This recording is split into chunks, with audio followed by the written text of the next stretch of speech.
This alleged plot was disrupted before it could be carried out, ensuring a safe and successful UFC Freedom 250 event on June 14th. The indictment handed down yesterday consolidates all of these previously filed criminal complaints into one charging instrument and adds an eighth defendant to the conspiracy, Chandler D. Skaggs, 21, of Chapmanville, West Virginia. Mr. Skaggs was taken into custody a few days ago in West Virginia. The indictment charges all 8 men with 2 conspiracy counts.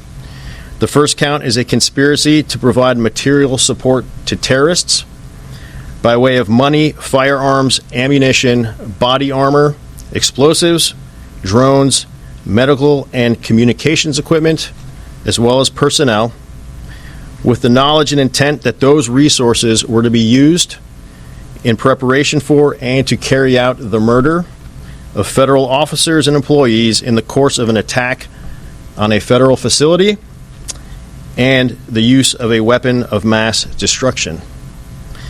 That first conspiracy count is punishable by up to 15 years of imprisonment. The second count is a conspiracy to commit murder on federal government territory and to murder a federal government official, including the President of the United States, the Vice President of the United States, and members of Congress. That second count is punishable by up to a lifetime of imprisonment. The indictment details several overt acts allegedly committed by the defendants in May and June of this year, including acquiring and maintaining firearms, ammunition and body armor, meeting to train in marksmanship and combat tactics, meeting to provide firearms and other gear to each other, purchasing a 3D printer to make drones, making plans to travel together to Washington, D.C., and actually beginning travel to Washington, D.C. The allegations in this indictment, we allege, show that these men were not simply airing grievances from behind their keyboards and sharing like-minded political ideologies.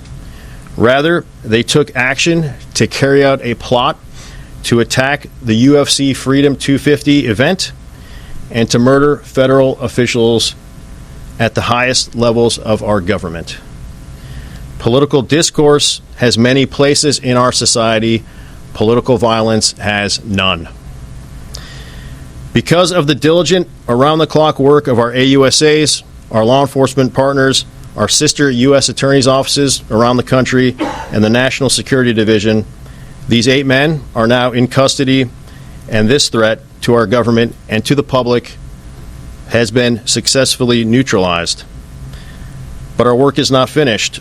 My office, along with our great law enforcement partners, will continue to do everything in our power to protect our fellow citizens from threats to their safety and to hold accountable those who would commit violence against our nation and its leaders.